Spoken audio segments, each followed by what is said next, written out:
Good morning, Delia. Good morning, Smile Jamaica. Thank you so much for having me. It's a pleasure to be here. I should say good morning, miss.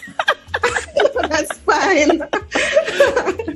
Let's start because, Phelisa, it's been an ongoing discussion, that label of uncontrollable that we have put on our children. Why? Why were you deemed uncontrollable?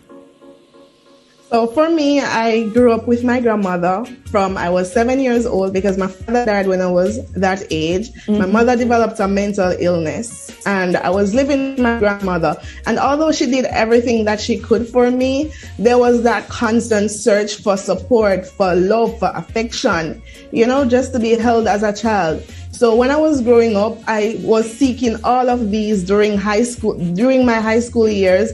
I was seeking all of these, and as such, it turned out into behaviors that were deemed uncontrollable at the time. Mm-hmm. And so because it was deemed uncontrollable, you were shifted from home into the Granville place of safety.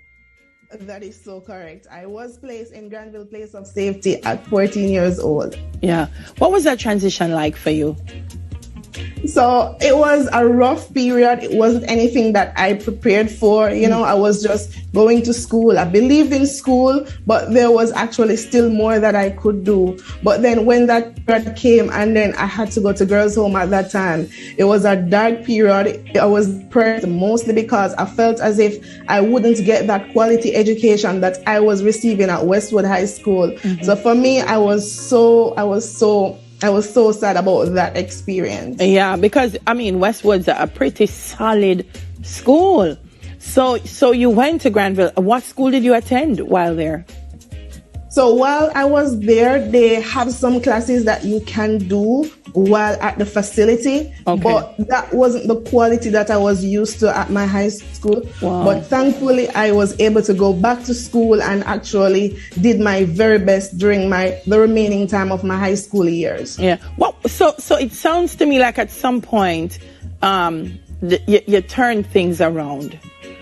What would have made you turn things around from being uncontrollable to being focused? Because we have young people who are watching now that a lot of people are saying they're uncontrollable. And I think part of it is they're just a little bit lost. What was it that helped you find your way? I realized that the path that I was going, it wasn't going to bring me any good. And Miss Lawson, my teacher, I speak about her so dearly. Like Miss Lawson, one of the teachers at Westwood High School, she came into my life and she started to support me, to motivate me, to inspire me. All the teachers were outstanding. Yeah. They were just so supportive. But I have to point out Miss Lawson, she was just always there inspiring me to dream big dreams. And then I realized that, it was dark growing up as a child, but guess what? I can be the difference. I can impact other person's lives just as how these teachers are impacting my life. Yeah, and I suspect that's why you went the route of education, Church Teachers College, and now starting the STEM Academy. Tell me about it, because it's one thing to go and teach, but it's another thing to say, listen, I'm going to start a whole school. What inspired that? So I've taught in several public and private institutions since I graduated from Church Teachers College. Yeah. And I felt as if there was more that I could actually give back. I could give back so much more.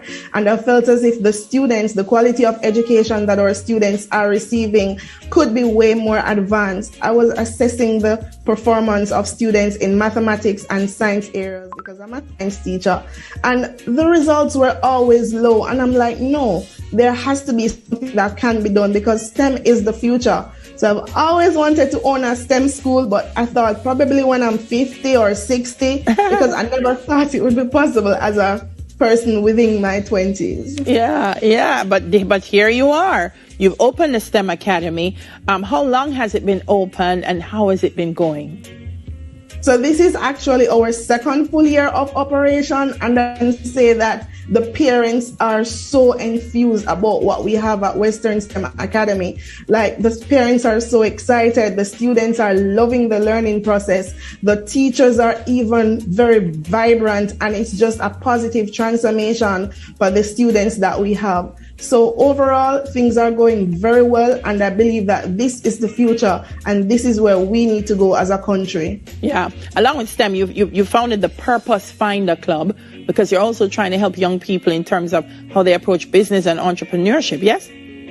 Definitely. So the Purpose Finder Club is an online coaching platform to motivate, to inspire young persons to pursue their purpose, whatever it is, and also for entrepreneurship. Because for me, I went through abject poverty where sometimes I never had food to eat when I was growing up. Mm-hmm. And then even when I was working daily, surprisingly, there were times when, things couldn't meet, like ends weren't meeting. Yes. And I said, so many persons are in that position. So you know what?